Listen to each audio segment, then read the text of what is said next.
بالکل ٹھیک ہے۔ ثاقب صاحب، آپ کے پاس کیا خبر ہے؟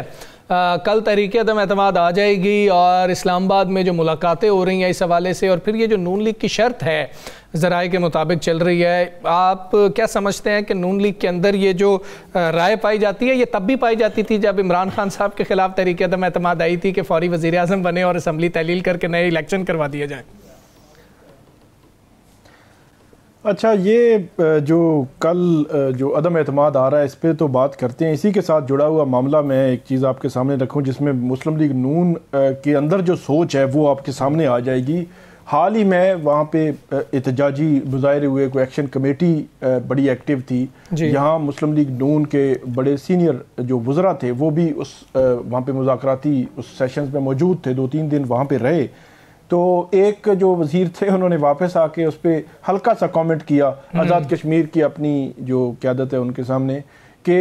مجھے ایسے لگتا ہے کہ مستقبل میں یہ ساری پولیٹیکل پارٹیز بہت بڑے پیمانے پر ڈیمیج ہوں گی، اور جو سپورٹ ہے عوامی سپورٹ کہیں اور جا رہی ہے۔ تو یہ وہ خوف ہے جو مسلم لیگ نون کو ستا رہا ہے کہ 6-8 مہینے رہ گئے ہیں، تو ہم اگر ابھی بھی حکومت میں اور ہم نے باریوں والا جو الزام ہے اور وہاں پہ لے دے کر کے ہم نے جو سپورٹ کرنا شروع کر دیا تو پھر ہمیں بہت بڑا نقصان ہوگا آزاد کشمیر کے جنرل الیکشنز میں۔ تو اس وجہ سے وہ تھوڑی سی کنفیوژن وہاں کی جو مسلم لیگ نون کی قیادت ہے اور یہاں کی،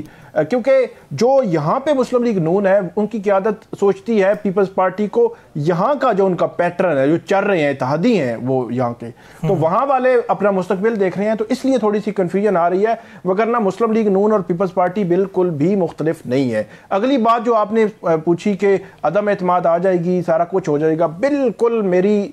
خیال میری انفارمیشن کے مطابق ہر چیز بڑے سموتھ طریقے سے ہو جائے گی، کوئی مسئلہ کوئی ٹینشن کوئی پریشانی نہیں ہے۔ آپ کو یاد ہوگا پچھلے 3 دن پہلے جائیں کہ جو پیپلز پارٹی تھی وہ 18 یا 19 لوگ تھے ان کے، تو وہ چل رہا تھا جی ان کو تو اتنے لوگ چاہیے، تو ہم نے دیکھا 24 گھنٹے کے اندر اندر 5-6-7 جو ہے وہ نمونے وہ مختلف جو تھے وہاں کے نمائندے وہ لے کر وہ انہوں نے اپنی ایک پوری کر دی جو ان کو چاہیے وہاں پہ تعداد، تو ان کی تصویریں بھی آ گئی، ویڈیوز بھی آ گئی، تو اس لیے کوئی مسئلہ میرے خیال میں جو پیپلز پارٹی جو چاہ رہی ہے وہ ہو جائے گا۔ ٹھیک ہے۔ اچھا ثاقب صاحب، یہ آپ کو لگتا ہے کہ ڈیلینگ ٹیکٹکس ہیں اسپیکر صاحب کی جانب سے، یا واقعی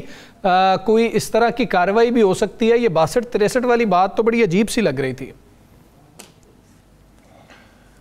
یہ ایک ایسا پنڈورا باکس ہے، وہ اگر سردار ایاز صادق صاحب یہ سمجھتے ہیں کہ ان کے لیے کھولنا ضروری ہے اور وہ کھولیں گے تو کچھ نہیں ہوگا، پھر ان کی بھی باری آئے گی، ان کے بعد خواجہ آصف ہے، پھر مسلم لیگ نون، پھر پیپلز پارٹی، مطلب سب کی پھر باریاں جو ہے وہ شروع ہو جائیں گی۔ رانا صاحب نے جو بات کی میرے خیال میں وہ کرکس ہے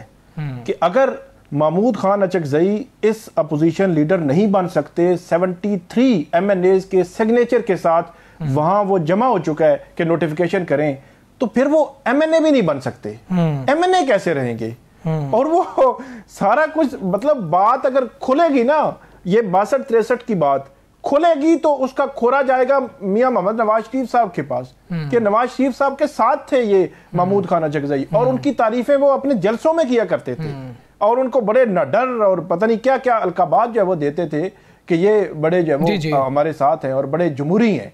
آج وہ اپوزیشن لیڈر ان کو تسلیم نہیں کر رہی مسلم لیگ نون، میرے لیے تو یہ حیران کن ہے کہ وہ 62-63 اور 62(1)(f جس کے تحت امانت دار ہونا، دیانت دار ہونا اور جو ہے وہ سچا ہونا اور یہ ساری خوبیاں ہونی چاہیے، اس کے جو وکٹم رہے وہ نواز شریف صاحب رہے ہیں، اور مسلم لیگ نون سب سے زیادہ ناقد رہی ہے، اس پہ کرٹیسائز کرتی رہی ہے کہ یہ اس قسم کی شکیں نہیں ہونی چاہیے، کہ آپ کو جی